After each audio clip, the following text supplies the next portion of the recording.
Hello, everyone. This is Ken Caldwell. I'm Dean of School of Business Administration at University of Houston, Victoria.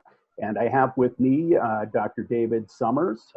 Dr. Summers is an Associate Professor of Economic Development and Entrepreneurship at the University of Houston, Victoria. He has an undergraduate degree in electrical engineering from Texas Tech University, an MBA from West Texas A&M University, and a PhD in organization theory and strategy from the University of North Texas. Dr. Summers is actively involved in entrepreneurship research concerning the startup and the development of small businesses and the role of entrepreneurship in economic development. So welcome, Dr. Summers. I'm just going to jump right in here because I'm going to ask you the question I know everyone thinks of when they think about entrepreneurship. What should you think about when you're going to think about starting your own business? Well, the real question most people have is why? Why would you ever want to start a business? Well, there are a variety of reasons. One, I think it's just personal satisfaction. A lot of people like to build something of value and something you could pass on to your children, and it's almost like a legacy.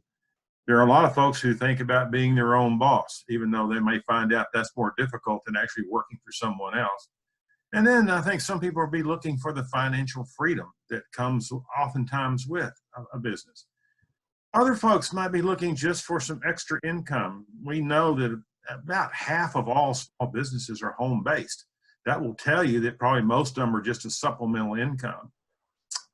We know also that the average business probably makes about $1,000 a month, which you can't live on. But let me tell you, in today's economy, an extra $1,000 a month is a good extra income for our family. And I think another good reason, and maybe the last good reason, is it creates wealth. If you think about it, if I am generating $1,000 a month, how much money would I have to have in a bank, say at 5% interest, to generate $1,000 a month? If you look at it, it's about $200,000 to $300,000 in the bank. And how many people can save $200,000 to $300,000? Whereas if you start a business, you can create that oftentimes with just some what we call sweat equity, just your effort, your innovation, and your creativity. So those things, you almost don't have anything to lose. So it's a good idea to start a business. And you're going to have to, after this, tell me what that bank you have where you get 5% interest, because I want to jump in on that one. I'm looking for that bank right now. So, you mentioned the economy, David, right now, and we all know it's not a great economy. We all know there's a lot of issues and problems going on in the world and in the country. Is now a good time to start a business, or should someone hold off, wait till things get better? I think every time is a good time to start a business. Somebody told me one time where there's chaos, there's profit. And oftentimes, even in the worst economic conditions, there is opportunity. You just have to look for it. Let me give you an example. A friend of mine owns a fireworks stand.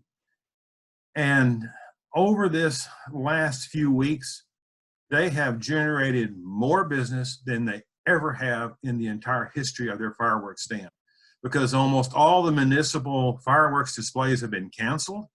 Matter of fact, on Saturday, July 4th, they did over $100,000 worth of business in this fireworks stand in a small town. I mean, where there's confusion, there's profit. So if you wait for the perfect time in the economy to start a business, you're going to be waiting for the rest of your life, because there's not going to be a perfect time. Now, am I telling you to be, not be cautious and think about what you're doing? No, I'm going to tell you to do that. And you do need to weigh the economy. And look, because some businesses are better at times than others. But if you're just waiting for the perfect economy, it's never going to be there. So you might as well just bite the bullet and go ahead and get started. That's a fair enough point. So you mentioned getting started. How does somebody get started? How do you start a business? Well, I think there's several first steps that you can take. One is, I think you need to really think through what you're offering people. What customer problem or problems are you solving? Because people want their problem solved, and they want you to solve it for them. And hopefully they'll pay you some money to do that. And so you need to think through exactly what value you are offering a customer. I think you also need to think through how the business is going to work, how you're going to create this value. Another thing that you really need to ask yourself is, are there enough people out there who really would like to have your product or service? And this is one of those areas where I find oftentimes that people really overestimate what the demand for their product is. And so what I'm telling you is to take a realistic look is, do people really want your product or service? What your product or service really is. Oftentimes people will tell me, well, we're going to open this restaurant, we're going to have the best food. Everybody claims that. So what is your restaurant going to offer? What kind of food? What kind of ambiance? Because it's more than just food you're offering. If you're offering a complete package, and that's what you need to think through. What is this complete package that I'm offering?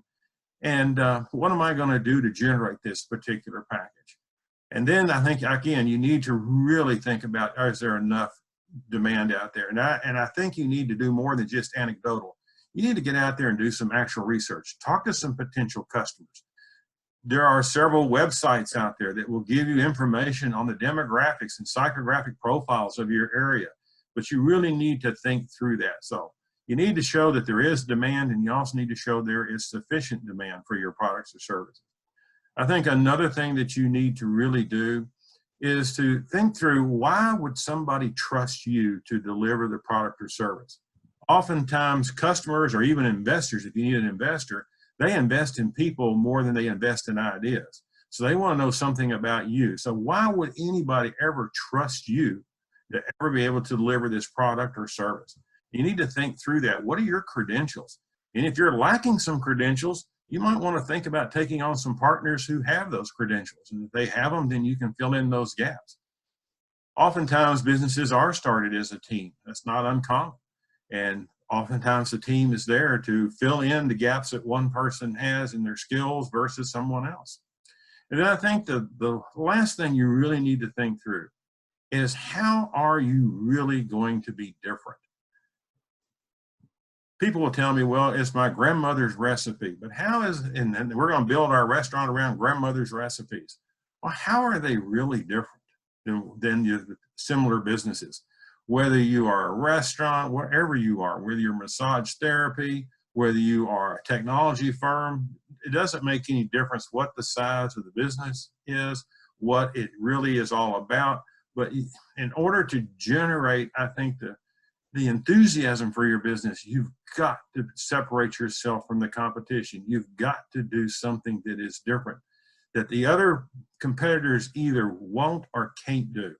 Oftentimes I hear people tell me, Walmart's coming to town. It's going to destroy all the small businesses. My personal opinion is Walmart has never destroyed a poor business. It only destroys poor businesses. It's never destroyed an operating business, because what can happen, you can figure out what can Walmart do, what can they not do, and I can fill those gaps. So I'm not even afraid of the big box retailer. You can position yourself uniquely, but you need to think through that very, very carefully. So if you decide what your offering is and are very clear about that, you know there is at least a possibility of some potential demand, and I have some facts and figures to back that up, and I've really thought through how I'm going to be different, I think you're in pretty good shape to get your business up and running. Those would be the first steps. One last thing I would tell you is get some help. The small business development centers throughout the United States offer help that is without charge to the small business owner. They will provide counseling for you, and the success rates of firms that are helped by small business development centers are much higher than the success rates of businesses that just started on their own. And that, like I said, that help is out there really pretty much cost-free. It's been prepaid by the taxpayer. It isn't free. There's nothing in this world that's free, but it's been prepaid by the taxpayer, so you might as well take advantage of it. And that's what I would suggest to anybody who's looking to start a business. Those are the first steps. Outstanding. Well, we've been talking to Dr. David Summers about entrepreneurship and how to get a business started. Again, my name is Ken Caldwell, Dean of the School of Business Administration at the University of Houston, Victoria. Thanks a lot for listening.